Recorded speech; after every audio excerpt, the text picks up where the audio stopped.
How to fix a Badoo blocked users can't unblock themselves. Hey everyone, welcome to the channel. In this video, we're going to learn how we can fix if Badoo says that blocked users cannot unblock themselves for their own account.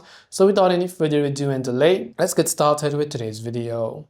If the Badoo app is showing that your account is blocked and that you are not able to unblock it yourself, for this we have to contact Badoo support through their official help center.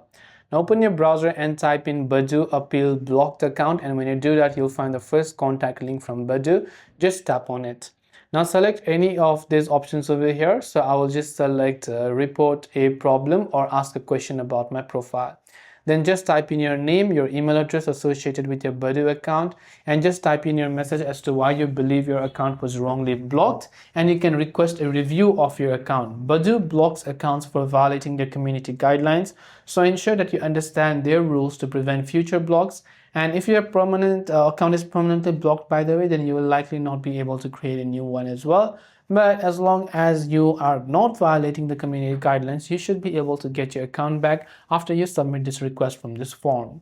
So I hope this video helped you out, and if you have got any questions, do feel free to also leave them down below. As always, thanks for watching till the very end of this tutorial, and see you soon in the next video.